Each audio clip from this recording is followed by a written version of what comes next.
identidade. Não sei mais bem onde estou, nem onde a realidade. Ah, se eu fosse marinheiro, era eu quem tinha partido, mas meu coração ligeiro não se teria partido, ou se partisse colava com cola de maresia. Eu amava e desamava, sem peso e com poesia. Ah, se eu fosse marinheiro, seria doce meu lar, não só o Rio de Janeiro, a imensidão e o mar, leste, oeste, norte e sul, onde um homem se situa quando o sol sobre o azul, ou quando no mar a lua não buscaria conforto, não pensaria em dinheiro, um amor em cada porto. Ah, se eu fosse marinheiro, não pensaria em dinheiro, um amor em cada porto. Ah, se eu fosse marinheiro.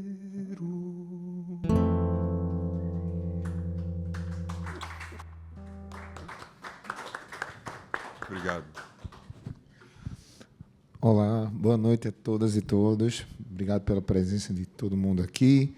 Estamos hoje no FENAC Talks com esse prodigioso artista brasileiro, Arthur, poeta, cantor, músico e artista em geral, né? Arthur, obrigado por aceitar esse convite. Eu que aqui com a gente na FENAC.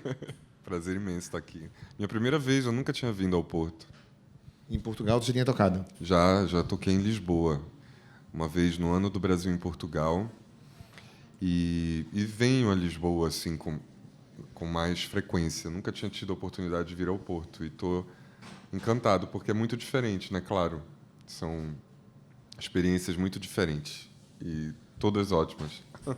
E começou falando sobre marinheiro, né? O oceano que nos separa, que nos une. Exatamente. Né? E, Arthur, eu queria começar, tem muita curiosidade sobre suas produções, seja na música, né? Seja na poesia também, mas começar um pouco pelo começo, para entender um pouco do percurso na canção. Você vem do norte do país, né? Quase ali próximo ao Equador, de uma região muito quente, apesar disso não se refletir necessariamente na sua música. Sim, eu digo do ponto de vista sonoro, né? Aquela coisa quente.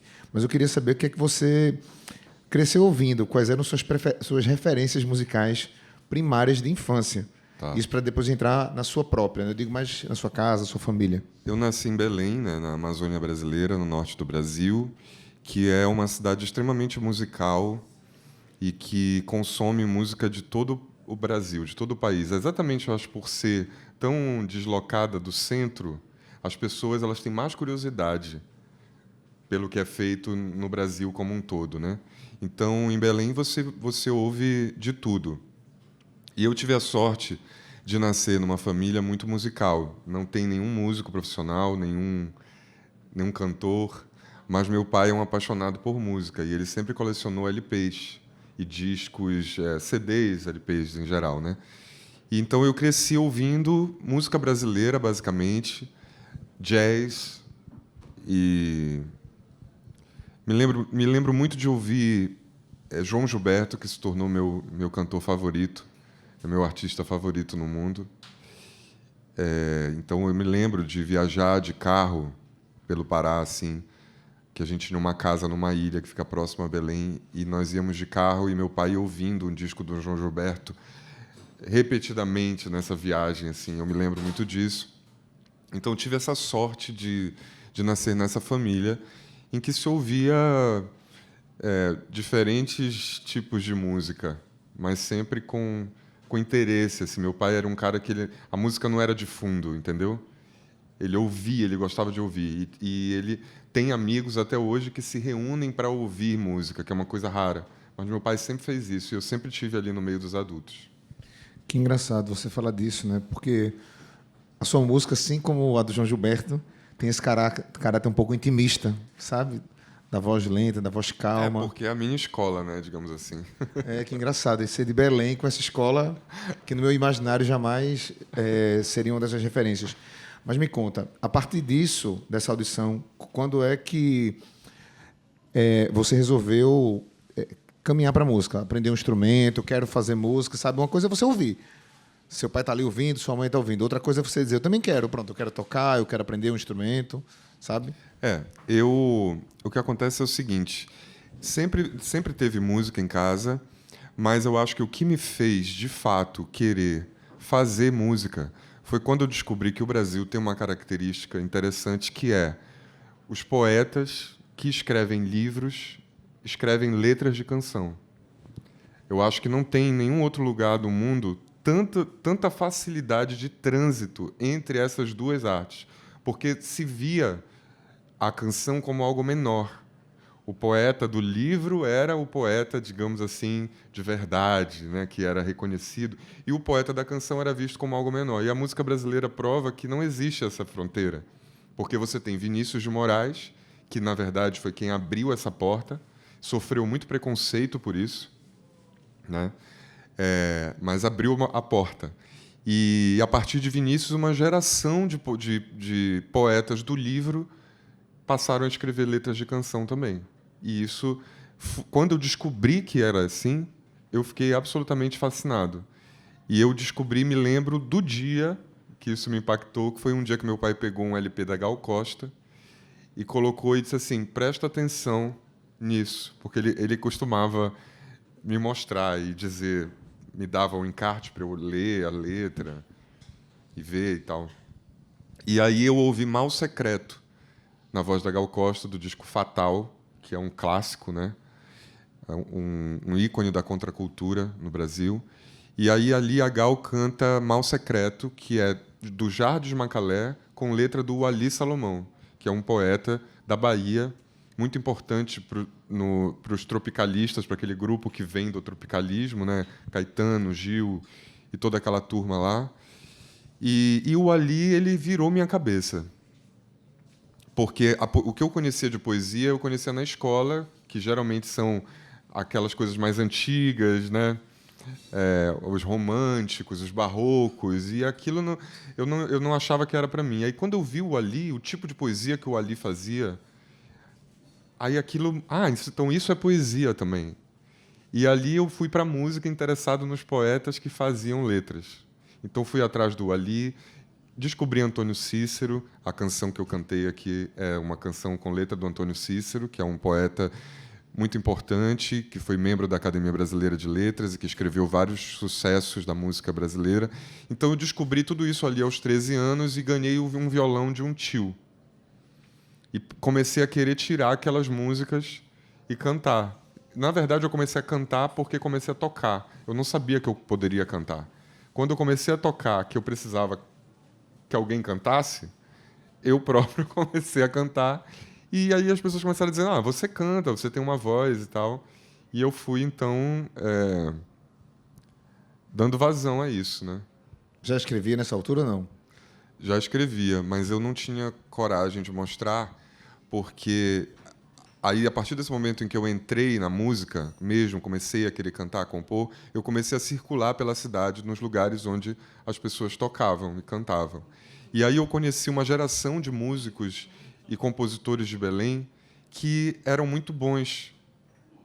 E isso me intimidava, foi um bom aprendizado estar com eles, mas eu achava que eu não poderia ser bom o suficiente para mostrar as minhas coisas, entendeu? Assim, perto deles ali. Então eu demorei um tempo para ter coragem de mostrar as minhas músicas. E aí uma coisa que me fez ter muita coragem para isso foi quando, mais ou menos com 15 anos, eu conheci o Antônio Cícero pessoalmente em Belém. E o Cícero, a partir daquele momento, me incentivou muito como uma espécie de professor, assim, uma espécie de Rainer Maria Rilke, que foi um poeta que se correspondia com um jovem. Tem um livro muito bonito sobre isso, que chama Cartas a um Jovem Poeta, que são as correspondências do Rilke, que já era um poeta consagrado, com um jovem aspirante a ser poeta. Então, a minha relação com Cícero começou a ser um pouco essa, de correspondência, por e-mail, claro. E aí ele me incentivou muito. Me incentivou muito. Uma das primeiras canções que eu fiz e que eu tive coragem de mostrar, porque eu achei que era boa, de verdade, já era uma parceria com Cícero, chamada Onda. Então eu tinha aqui 15, 16 anos. E a partir dali eu entendi que o que eu teria de diferente era o que eu poderia compor e não simplesmente cantar.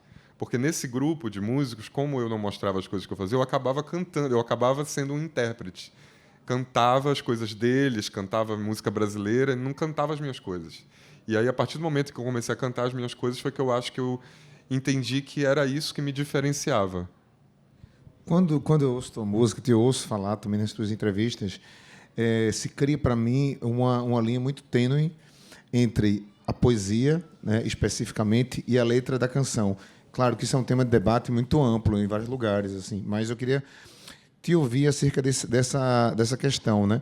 A letra da música é poesia ou a poesia é algo particular e a letra da canção é a letra da canção? Tanto você como agora, como você está falando sobre o Cícero, que já a gente até vai entrar num capítulo à parte, mas também qual era a concepção do Cícero para isso, né? Enfim, é uma discussão sempre interessante de perceber a poesia Sim. como letra de música ou não, ou letra de música é uma coisa específica e a poesia é outra. Olha, o Cícero, inclusive, escrevia sobre isso. Antônio Cícero também era filósofo, além de poeta e letrista, né? E ele gostava de pensar essa relação porque ele próprio fazia isso, escrevia livros de poesia e escrevia letras de canções. Então, o que ele diz de uma maneira muito clara sobre isso é que a poesia, ela vale por si. Então, um poema no livro, ele está ali na página e é isso. Uma letra, não, ela é parte de uma obra que é a canção. Então, essa é a diferença. Uma letra, ela não tem a obrigação, digamos, de se bastar, de valer por si. Ainda que no Brasil a gente tenha grandes compositores que, se você coloca na página do livro, a letra se sustenta de tão boa, né, de tão bom que é aquele trabalho. Como, por exemplo, se você pegar o livro do Caetano, de letras, é um livro de poemas. Mesmo que você não conheça as canções, você pode fruir, né, digamos, aquele material como poesia. Então, basicamente, a diferença é essa. Agora, é claro que é isso que eu estou dizendo. Pode, eventualmente, como eu, um compositor, gostar de um poema e transformar aquele poema numa canção. Mas o poema, a ambição do poeta é que aquele poema valha por si. E você prefere escrever poema ou letra de música? Eu não escrevo poemas, aí é que tá. Quando eu fiz esse livro, a editora, eu recebi um convite de uma editora para fazer um livro. E eu pensei, eu não escrevo, porque tudo que eu escrevo para música. Isso também eu aprendi com Antônio Cícero, porque o Cícero, apesar de fazer poemas, quando ele fazia letras, ele queria ter a música. Exatamente porque, como a letra faz parte dessa obra, né? A melodia dá ideias, a melodia vem com uma forma fixa. Então, por exemplo, quando eu fazia música com Cícero, ele queria que mandasse a melodia para ele letrar. Então eu mandava um papapá, né? Para papá, para papá, para papá, parará. Eu mandava assim. E aí ele vinha: não sou mais tola, não mais me queixo, não tenho medo, nem esperança. Tinha que encaixar dentro dessa forma. E essa forma, ela dá ideias. A dificuldade, ela dá ideias. Entendeu? Então você vai ficar ouvindo aquilo e aquilo vai te inspirar.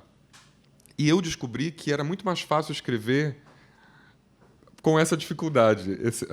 Olha que interessante. Porque eu ia ter que... Aquilo acabava me dando uma ideia. A página em branco, ela me oprime.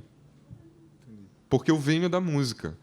Então, quando eu descobri que eu podia escrever para música, eu comecei a gostar do que eu escrevia, porque exatamente por me dar mais trabalho, o resultado era melhor.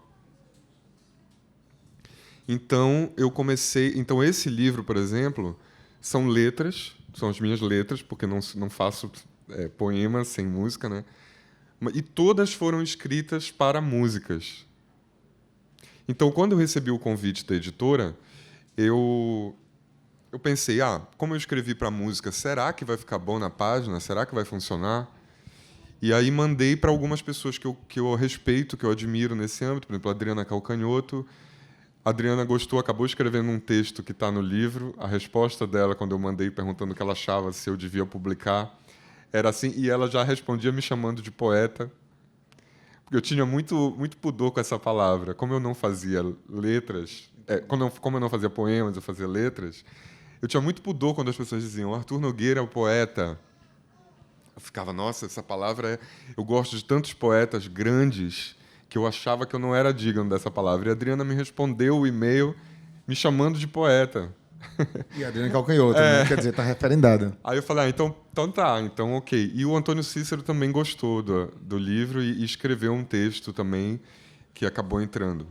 Então é isso, assim, eu só escrevo para música.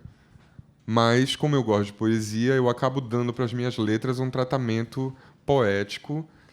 Eu também penso como a letra ficaria na página, mesmo que ela não tenha essa função, eu penso nisso e trabalho de um jeito poético, digamos assim, as minhas letras. Talvez por isso eles tenham achado que funcionaram aí nessas páginas, né?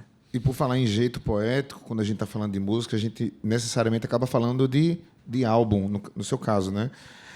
O álbum também é um pouco um olhar poético sobre a criação artística, da capa, da letra, da disposição das cores, né? Da disposição das faixas.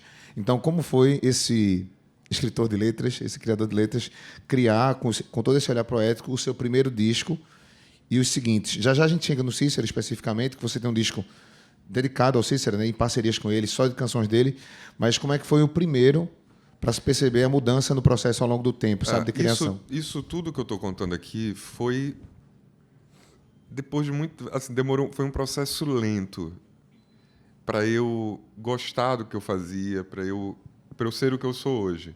Então, meu primeiro disco ainda não tinha o Arthur Nogueira tão escritor, era com muito cuidado, tinha uma música ou duas que eu tinha feito a letra. Eu ainda estava muito amparado, digamos assim, pelos poetas que eu gostava, como Cícero, como o Ali. No meu primeiro disco abre com Mal Secreto, que é essa música que eu ouvi com meu pai, que a Gal gravou. Tinha Cícero e Marina Lima. Então eu ainda estava ali muito com pudor de tomar a frente. Então, o meu primeiro disco ele é uma espécie de descoberta, na verdade, de como lidar com tudo isso. Para mim e para os músicos que na época gravaram comigo, porque toda uma geração de artistas de lá do Pará, onde eu nasci, que, por exemplo, o Felipe Cordeiro, que é instrumentista, hoje toca guitarra, canta, é um cara importante para o movimento da música do Pará. Ele era meu amigo de adolescência e ele produziu esse disco sem nunca ter produzido um disco. Então esse é o primeiro disco que o Felipe produziu na vida. O Arthur Kuntz, que é um baterista muito bom, hoje tem uma banda de música eletrônica, toca com a Marina Lima, toca com um monte de gente, também era um amigo dali de adolescência que nunca tinha gravado um disco e gravou esse disco. Então era uma descoberta para mim, enquanto autor, e para uma geração de pessoas ali que estavam começando e tentando entender o lugar que ocupariam dentro de uma cena musical profissional, né? E como é que foi essa... Agora sim, vamos entrar nessa experiência dos contatos. Primeiro o Arthur fazendo suas canções, depois os contatos com outros poetas. Não só o Cícero, mas os poetas do próprio do próprio Pará, que já estão presentes nos seus discos, também, né? Do mundo também, musicando poemas. Como é que foi contactar, uma vez que você falou que seu pai ouvia Gal Costa, João Gilberto, certamente ouvia Marina Lima. Claro. Então, como é que foi contactar o Cícero, né? Já do ponto de vista profissional, não mais como um fã, e começar a produzir com ele? Eu era fã do Antônio Cícero, e aí ele foi a Belém, minha cidade, para lançar um livro em 2004, que foi essa época que eu falei que eu tinha 14 para 15 anos. Eu pedi ao meu pai que me levasse lá, e no final eu cheguei com o Cícero com o meu livro, que eu tinha comprado o livro dele, pedindo para ele autografar. E ele ficou com... Mas como assim, né? Uma criança. E aí eu falei, não, porque eu gosto de você, eu gosto das coisas que você escreve. E ele achou aquilo o máximo, porque era um evento com grandes intelectuais do norte do Brasil. Estava o Benedito Nunes, por exemplo, que é um filósofo muito importante que vem do meu estado, do Pará. E então ele foi super atencioso ali, conversou, e assim foi que eu disse que eu tinha dúvidas, eu queria saber como escrever, como fazer música. E ele falou, olha, está aqui o meu e-mail, que você precisar, que quiser que eu te ajude, esclareça, eu posso tentar ajudar. E assim começou essa correspondência que eu falei. Quando eu fui embora de Belém, eu fui morar no Rio de Janeiro, já com álbuns lançados, com um álbum lançado, na verdade, esse primeiro que eu falei, e fui para o Rio, e ali eu já vivi perto do Cícero. O Cícero já era praticamente meu vizinho no Rio.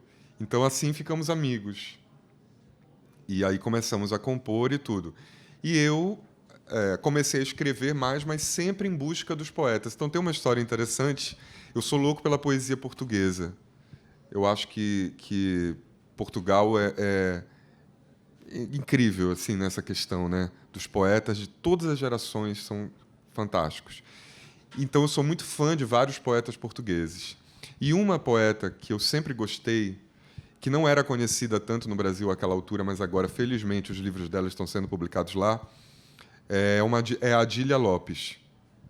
E tinha um poema da Adília Lopes que eu sempre fui apaixonado, e um dia, como acontece geralmente quando eu estou lendo um livro de poemas, aquele poema salta como algo além, uma leitura musical. E aí eu pego o violão e tento fazer. Eu nunca forço. Geralmente é assim. Eu não penso, eu quero musicar, porque a canção ela tem que, quando você canta, ela não pode parecer que é um poema, porque fica chato, parece que não entra bem no ouvido. Então, quando surge dessa maneira, geralmente o resultado é melhor. E esse poema da Adília aconteceu isso, eu musiquei. Eu pensei, puxa, mas como que eu vou contactar a Adília Lopes em Portugal? E como que eu vou ter autorização para gravar isso, né? E aí falei com várias pessoas, falei com a Adriana, que a Adriana conhecia a Adília daqui de Lisboa e tal. E aí, só que a Adília, ela tinha uma coisa que ela é super reclusa. Ela não ia aos próprios lançamentos de livros dela. Ela não ia a feiras, ela era super reclusa. E ninguém tinha contato da Adília, ela não tinha e-mail, entendeu? Aí a Angélica Freitas, que é uma poeta lá do Brasil, disse assim, por que você não contacta a editora, a Sírio e Alvim, em Portugal? E, de repente, eles ajudam, porque se eles publicam a Adília, eles podem... E aí eu gravei a canção, e mandei por e-mail para a editora. Passaram-se 4 ou 5 dias, eu recebo um e-mail da editora assim, olá, Arthur. A Adília ficou com um sorriso e disse que sim. Foi assim que eu tive a autorização e tive essa honra imensa de poder cantar esse poema da Adília Lopes, que, entre outros portugueses, como Mário Cesarini, como Eugênio de Andrade, como Luiz Miguel Nava, como Sofia de Mello Breiner, enfim, são poetas da minha vida e que são de Portugal, então eu fiquei feliz de poder fazer essa ponte, porque eu acho que não existe outra canção no cancioneiro brasileiro com uma letra, digamos assim, de Adília Lopes. E essa música está fresquinha na cabeça para dar uma palhinha para a gente? Sim, então, eu acho. Se puder, vamos lá. Se chama A Propósito de Estrelas. É lindo, é um poema lindo da Adília. E eu nem acredito assim que isso pôde acontecer. Uma parceria transatlântica.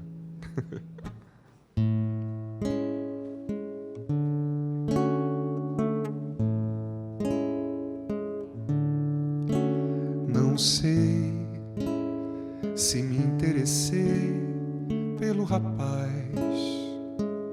por ele se interessar por estrelas. Se me interessei por estrelas,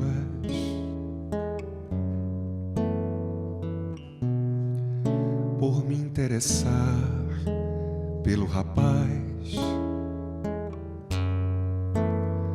Hoje, quando penso no rapaz, penso em estrelas. E quando penso em estrelas, penso no rapaz. Como me parece que me vou ocupar com as estrelas até ao fim dos meus dias. Parece-me que não vou deixar de me interessar pelo rapaz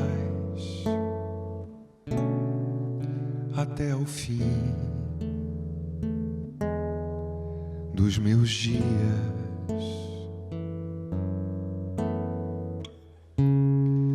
Nunca saberei se me interesso por estrelas, se me interesso por um rapaz que se interessa por estrelas.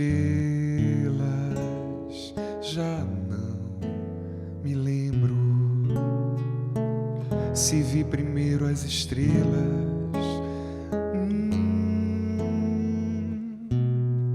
se vi primeiro o rapaz, se quando vi o rapaz vi as estrelas. Não sei, não sei, não.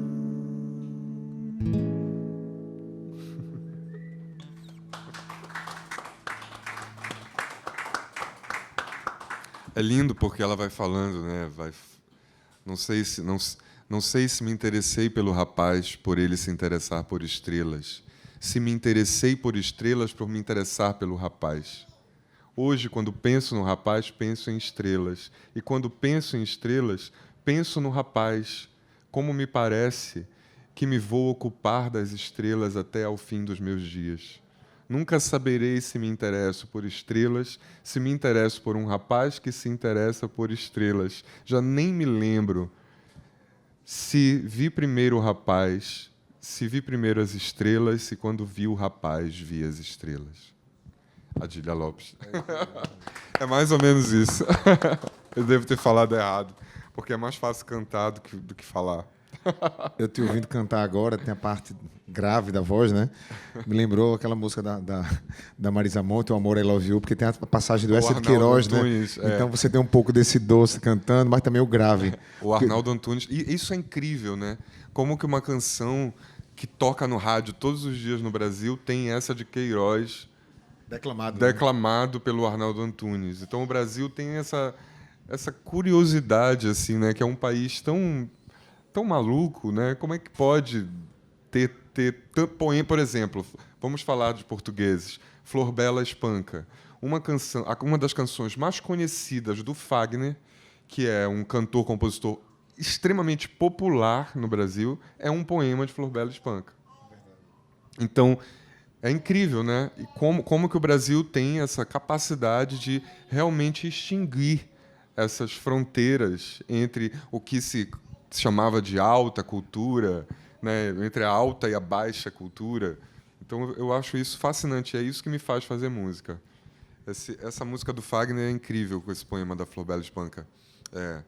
Minha alma de sonhar-te anda perdida, meus olhos andam cegos de te ver, porque não és a razão do meu viver. Uma coisa assim. Já que tu és toda a minha vida Isso é Flor Bela Espanca. Por falar em extinção de fronteiras, aí que você está falando, quem diria que essa doçura poética também faz música eletrônica, né? A gente estava falando sobre isso. Por incrível que pareça, o Arthur tem um grupo, um conjunto também que faz música eletrônica. Então, Arthur, como é que surgiu isso, né? E como é que isso entra na sua vida, né? Com coisas tão delicadas do ponto de vista da criação, voz, violão, poética, onde é que entra e quando entra essa música eletrônica na sua vida? Eu sempre gostei de música eletrônica também. Eu sou um cara da canção, né, de violão e tal, mas eu sempre gostei da música eletrônica. Muito também porque o Antônio Cícero, esse grande poeta, meu amigo, parceiro, a irmã dele, que é a Marina Lima, que é uma grande cantora brasileira, trabalha muito com música eletrônica. E eu adoro, desde a adolescência, álbuns bem eletrônicos da Marina, que tem letras do Cícero. Então, a Marina, digamos que coloca as pessoas na pista de dança cantando um grande poeta como Cícero, né? Então, também isso me interessa nessa minha vontade de fazer com que as pessoas leiam mais poesia e conheçam mais os poetas, né? Então, também tenho um temperamento assim boêmio, então gosto de ir ver alguém cantar e dançar ouvindo essa pessoa tocando. Então, sempre tive essa vontade. Então, tenho álbuns acústicos, bem intimistas, mais bossa nova, assim, né, como eu estou aqui agora, mas também tenho trabalhos eletrônicos com diferentes artistas no Brasil que trabalham com essa linguagem. Então, tem o Strobo, que é uma banda de música eletrônica do Pará, tem o Matheus Estrela, que é um DJ e produtor musical também de Belém, e com o qual eu tenho um grupo chamado Sopro, que trabalha essa linguagem eletrônica com poesia. Então, sei lá, eu acho que também o fato de ser do Brasil me credencia, né, para essa a palavra seria efervescência, assim, né? Eu acho que é assim, viver no Brasil é isso. E nesse caminho da efervescência, a gente está falando sobre música, sobre poesia. E aí, há um tempo atrás, eu lembro quando o Bob Dylan recebeu, né, o Nobel, se discutiu muito essa questão. Ah, mas ele não é poeta, ele escreve canções. E aí, mas também o sentido da canção também é um pouco poético, nesse sentido da provocação, através da palavra, né? E aí eu queria que você falasse também um pouco, e principalmente se você tem algum tipo de comentário sobre isso, mas se existe uma relação com o Bob Dylan especificamente, e como ele representa, para quem está nesse universo da poesia, né, e da canção, essa interseção, entende? Porque eu acho que o Bob Dylan mostrou, para quem queria separar, que há uma interseção muito grande entre a poesia e o Nobel, de certa maneira, sacramenta esses espaços, né? Eu acho que o Bob Dylan ganhar o Nobel é importante para que os letristas não sejam considerados, né? É como se credenciasse o letrista realmente. Uma coisa que é interessante que esse preconceito possa ter lugar pelo fato de que, na verdade, a primeira poesia que se conhece, a poesia clássica, era, na verdade, letra de canção. Então, tudo que se tem de Safo, hoje, na verdade, era cantado, então eram letras. Então, por que, de repente, a música tornou a letra uma espécie de poesia menor, né? Isso não faz sentido. Então eu acho que, na verdade, o reconhecimento do Bob Dylan, ele acaba de uma vez por todas com isso e também reconhece a origem da poesia, né? Que é o grande barato, assim. Eu falei isso porque você tem uma versão do Bob Dylan, né? Eu fiz uma Eu já fiz isso já premeditando aqui para pedir um trechinho. Se você puder fazer para a gente, eu vou ficar super contente. Eu fiz uma versão em português de uma música do Bob Dylan, que é a minha música preferida, porque fala em dois poetas, Rimbaud e Verlaine, dois poetas franceses. A música original é You're Gonna Make Me Lonesome When You Go, e aí a gente fez Vou Ficar Tão Só Se Você Se For. Vi o amor dobrar a esquina, ele nunca esteve tão perto, nunca foi tão simples ou tão certo. Passei tanto tempo à deriva, esperando um grande amor. Vou ficar tão só se você se for. Dragões nas nuvens lá no alto, só conheci amor sem afeto, mas dessa vez foi preciso, foi direto. Nunca foi assim no alvo, sem sentir nenhuma dor. Vou ficar tão só se você se for. Flores colorindo a voz do vento, rima que explode em pleno ar, no ritmo de um rio azul e lento. Nós dois juntos para sempre e sem tempo pra pensar. Nosso caso particular não dá nem pra comparar com o de Verlaine e Rimbaud. As coisas sempre acabam mal, tudo é tão triste no final. Vou ficar tão só se você se for. Não consigo nem imaginar outra vida inteira sem você. Sem você me perco no que digo. Sem você fico só comigo aonde quer que eu vá. Eu sei você vai me deixar, mas vou te buscar no azul, de leste a oeste, de norte a sul, onde o céu encontra o mar, ou no olhar de um novo amor. Vou ficar tão só se você se for. Flowers on the hillside, blooming crazy, crickets talking back and forth in rhyme. Blue river running slow and lazy. I could stay with you forever and never realize the time. Situations have ended sad, relationships have all been bad. Mine's been like Verlaine's and Rimbaud.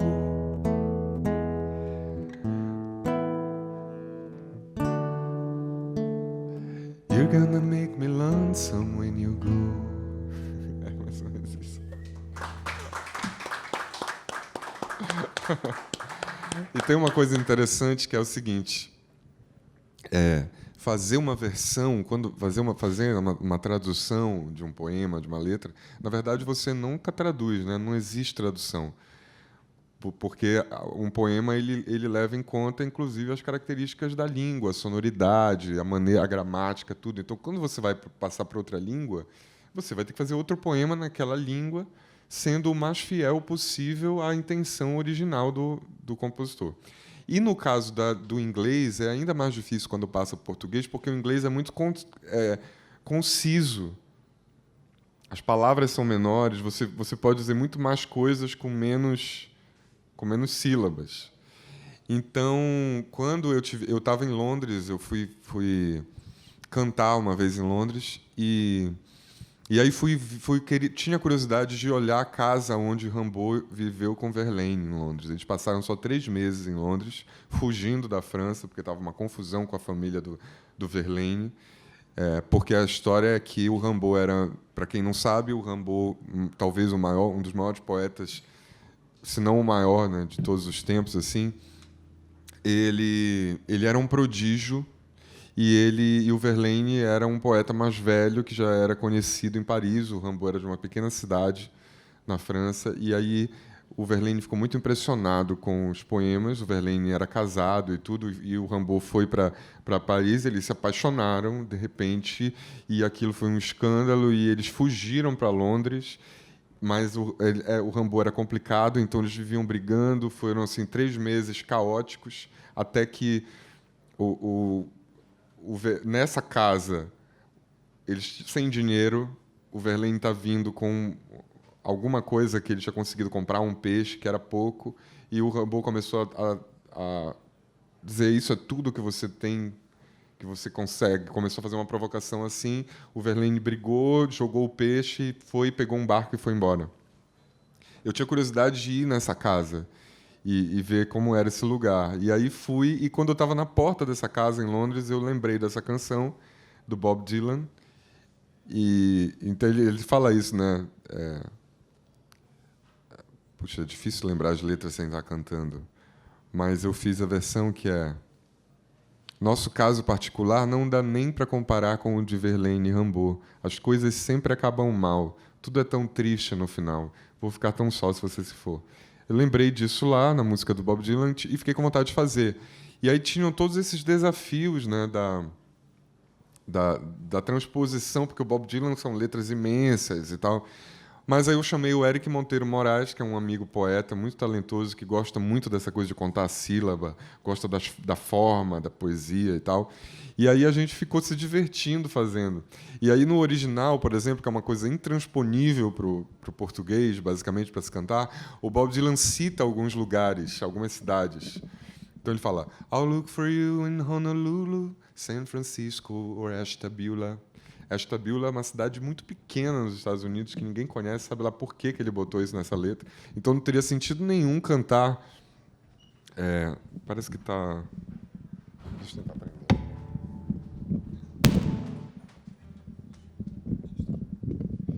Não teria. Obrigada. Não teria sentido nenhum cantar esse Ashtabula. Então eu fiquei pensando com o Eric como que a gente ia resolver esse problema, né? Então aí a gente pensou em botar primeiro umas cidades brasileiras. Então, por exemplo, eu vi você em Salvador, sei lá, coisa assim, sabe? Mas aí não, a gente achou que não ia ficar bom. Aí chegamos à conclusão que poderia ser: eu sei você vai me deixar, mas vou te buscar no azul, de leste a oeste, de leste a oeste, de norte a sul. Chegamos a uma conclusão. Então, traduzir poesia é sempre fazer um outro poema, mas com a intenção que o autor teve, né? E aí a gente fez essa versão e eu pensei, puxa, mas a gente não vai ter autorização. Mesma coisa da Adília, né? Como é que eu vou ter essa autorização? E aí foi ótimo, porque, na verdade, eu descobri que a editora do Bob Dylan é a mesma editora minha no Brasil, que é a Sony. Então eu contactei a minha editora e falei: olha, eu fiz uma versão em português do Bob Dylan, como é que eu tenho autorização? E aí eles me pediram a letra em português, a letra que a gente fez, e também uma versão em inglês literal da letra que a gente fez. Só para ver se a gente não tinha colocado nenhuma loucura, claro, né, para a editora nos Estados Unidos. E aí eles autorizaram. E aí essa música abre um álbum meu de 2017, acho que é 2017, chamado Rei Ninguém. Por falar em traduzir sentimento dos outros, o trabalho de produção é um trabalho que você também faz, né? Produção musical. Musical. Então, a gente estava falando recentemente sobre o Humana, né? Da Fafá de Belém, que é um disco que, para mim, repaginou a carreira dela, né? Artistas que têm muito tempo de estrada, chega um momento que alguém chega ali, algum produtor, e diz assim: vamos repaginar. E esse artista volta à cena com outra cara, né? Com a mesma identidade, mas também com outras questões.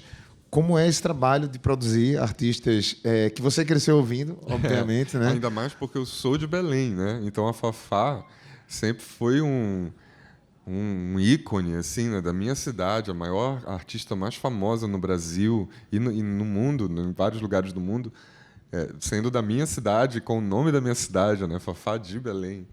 Então a Fafá era um ícone, sempre é um ícone, enfim. A Fafá eu a conheci em São Paulo, por incrível que pareça, não foi em Belém, quando eu já estava estabelecido como artista, e quando eu estava fazendo esse disco chamado Rei Ninguém. E aí eu acabei fazendo uma música com Antônio Cícero que eu achei que era parecida com ela, perguntei se ela não toparia cantar comigo no disco essa música, e ela foi para o estúdio, tem até um clipe. Então a Fafá gravou nesse meu disco Consegui, uma canção minha do Cícero. E aí, quando ela chegou no estúdio, ela viu a minha banda, ela viu o jeito que eu trabalhava, e aí surgiu a ideia dela fazer um álbum com a minha banda, produzido por mim. Aí você pensou: consegui, né? Mais ou menos isso. Eu nunca achei que fosse dar certo, porque era uma coisa... Eu nunca tinha produzido outro artista. Eu sempre produzia meus próprios discos. Então, aí, de repente, eu estou produzindo a Fafá, né? Que não é uma artista que começou agora, que já trabalhou com grandes músicos brasileiros, com grandes produtores brasileiros, uma carreira importantíssima. E achei que não fosse capaz de fazer, na verdade. Fiquei muito intimidado no começo.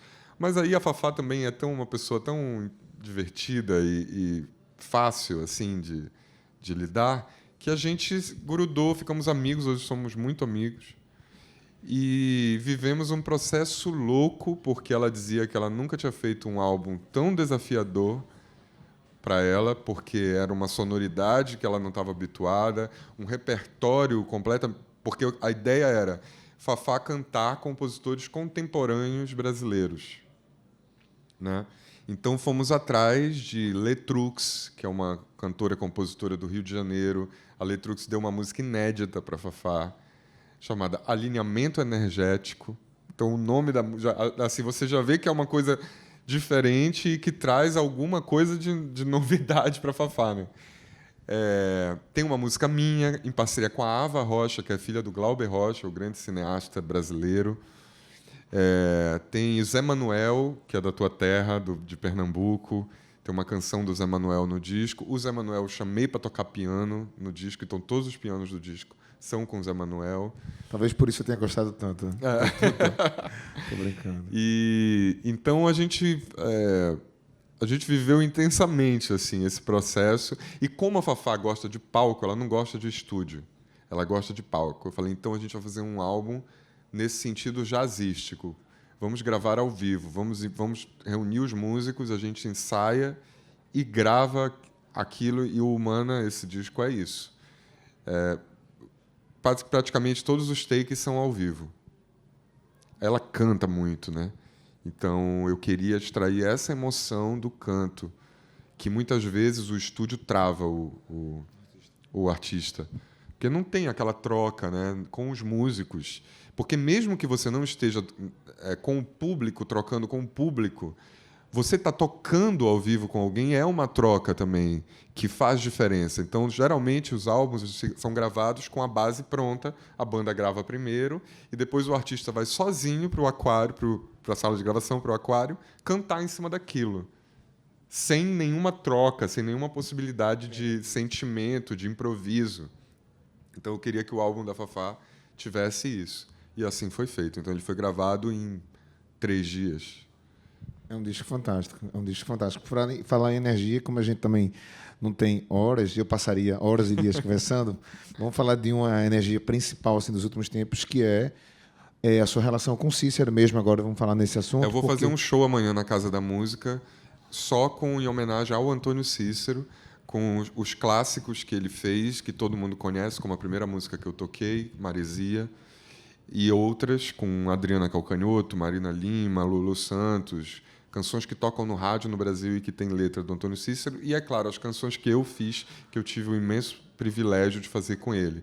Então, é um show chamado Arthur Nogueira Canta Antônio Cícero, que eu vim para apresentar amanhã na Casa da Música e sábado em Lisboa, na COSOL. E com a morte do Cícero também houve um certo...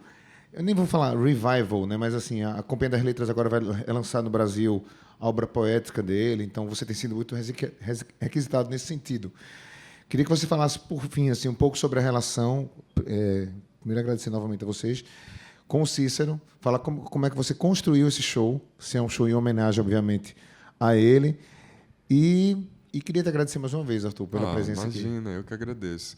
Olha, esse show, como eu falei, ele é um show que tem, felizmente, emocionado muitas pessoas, porque são canções que fazem parte da vida das pessoas. E muitas vezes, como o Cícero era um poeta e não era um cantor, muitas vezes as pessoas não sabem que aquela música é dele. Então, tem sido também uma experiência legal quando as pessoas vêm e dizem: nossa, você me fez ampliar o olhar sobre o Antônio Cícero, porque eu não sabia que essa música era dele.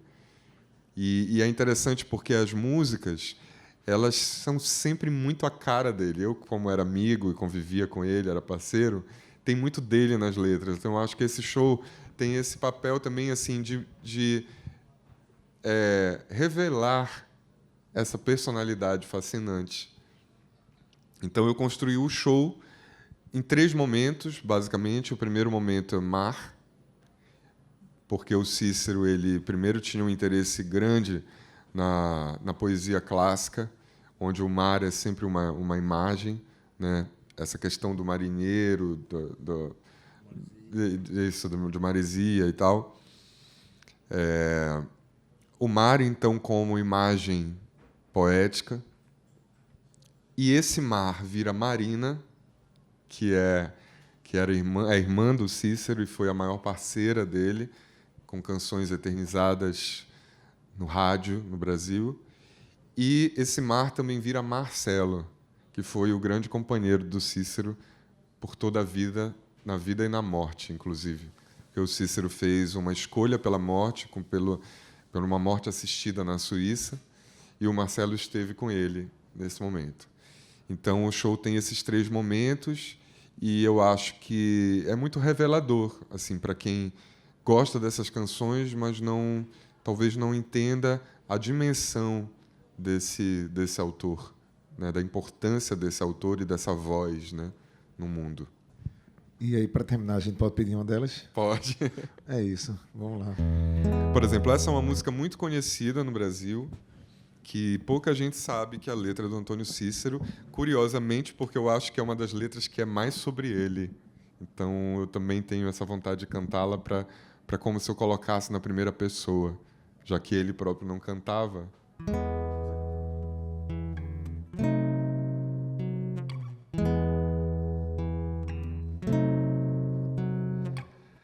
Faltava abandonar a velha escola,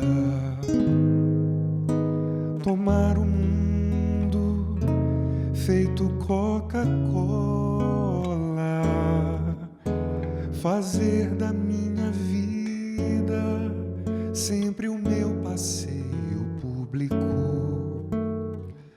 e ao mesmo tempo fazer dela o meu caminho só, único.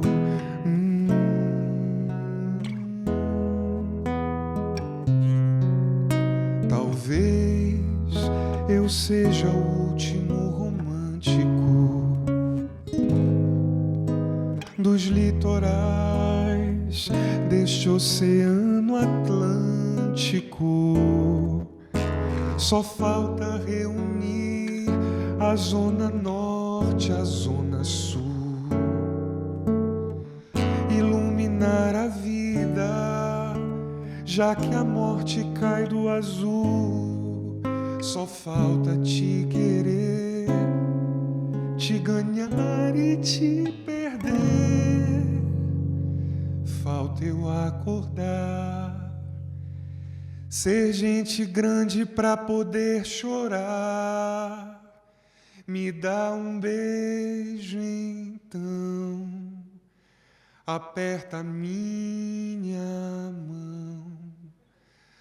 Tolice é viver a vida assim, sem aventura, deixa ser pelo coração. Se é loucura, então melhor não ter razão. Me dá um beijo então, aperta minha mão. Tolice é viver a vida assim, sem aventura, deixa ser pelo coração. Se é loucura, então melhor não ter razão. Muito obrigado.